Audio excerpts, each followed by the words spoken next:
We shall use critical and non-critical paradigm as two opposite paradigm, critical and non-critical.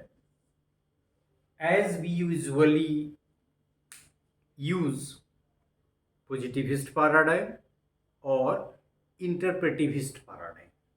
मतलब ये कि कुछ researcher का जो क्रिटिकल रिसर्च पैराडाइम के फेवर में बात करते हैं, उसको फॉलो करते हैं, उनका मानना है कि आने वाले दिनों में ये जो पॉजिटिविस्ट और इंटरप्रेटिविस्ट पैराडाइम का क्लासिफिकेशन है, यह माना जाता है कि यही दो मेजर रिसर्च पैराडाइम है, रिप्लेस हो जाएगा और दो रिसर्च पैराडाइम की कैटेगरी बनेगी, जिसमें एक में क्रिटिकल रिसर्च पैराडाइम होगा और बाकी सभी दूसरी कैटेगरी में होंगे, जिसको कहा जाएगा non critical research paradigm.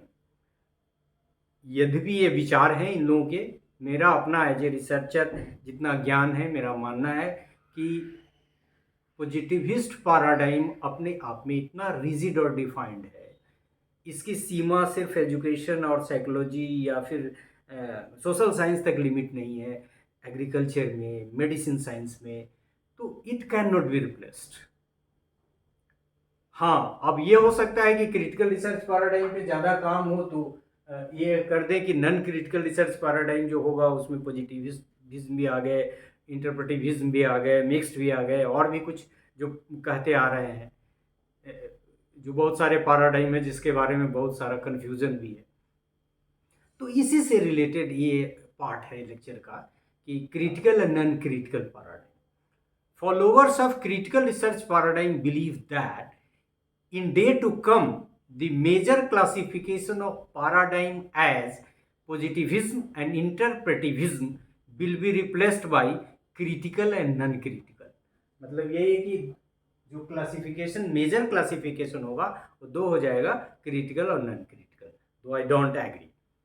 The present bipolar era, मतलब एक इधर और एक इधर, positivism and interpretivism, will turn into critical and non-critical approaches. Non-critical paradigm only present what is observable in situation. तो मतलब ये कह रहा है कि जब क्लासिफिकेशन हो जाएगा तो नॉन क्रिटिकल पैराडाइम में वही सारी चीज़ें आएंगी जिसमें हम लोग सिचुएशन को ऑब्जर्व करते हैं, देखते हैं, गंभीरता से देखते हैं।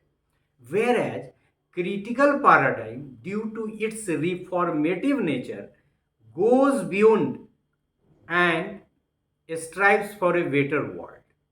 तो नॉन क्रिटिकल पैराडाइम जो है वो only presents what is observable. तो नॉन क्रिटिकल पैराडाइम में वही सब है जो ऑब्जर्वेबल है, लेकिन क्रिटिकल पैराडाइम रिफॉर्मेटिव है, चूंकि उसको सुधार भी करना है, नेचर है, तो इट गोज बियॉन्ड, उसके ऊपर जाता है और strives for a better world. मतलब ये दो कैटेगराइजेशन कहा है और ये मीन क्या कर रहा है नॉन क्रिटिकल पैराडाइम का और फिर ये क्रिटिकल पैराडाइम का। तो कह रहे हैं कि नॉन क्रिटिकल जो पैराडाइम है उसमें सिचुएशन को ऑब्जर्व करके, जैसा कि ऑब्जर्वेशन आपको याद होगा, पॉजिटिविस्ट पैराडाइम का बहुत बड़ा मेरिट है और वो कहता है कि ऑब्जर्वेशन और एक्सपेरिमेंटेशन होना चाहिए। तो कह रहा है कि वो सिर्फ इतना ही काम करेगा नॉन क्रिटिकल पैराडाइम कि ऑब्जर्वेबल जो सिचुएशन है उसकी स्टडी करेगा, और क्रिटिकल रिसर्च पैराडाइम जो काम करेगा उसमें रिफॉर्मेटिव नेचर के जितने भी काम होंगे उसको करके इस बात का प्रयास किया जाएगा कि वर्ल्ड को बेहतर और बेहतर बनाया जा सके। दो दी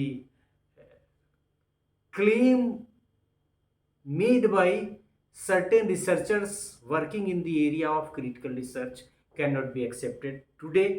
What will happen after 100 years or 50 years, nobody knows, because the way change is taking place, the way knowledge is expanding,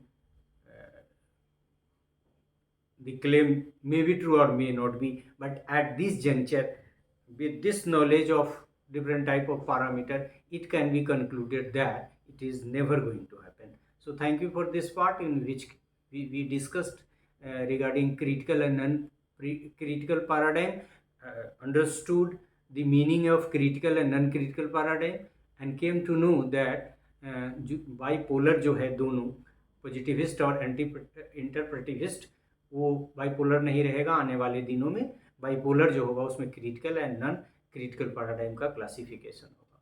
so thanks for the part.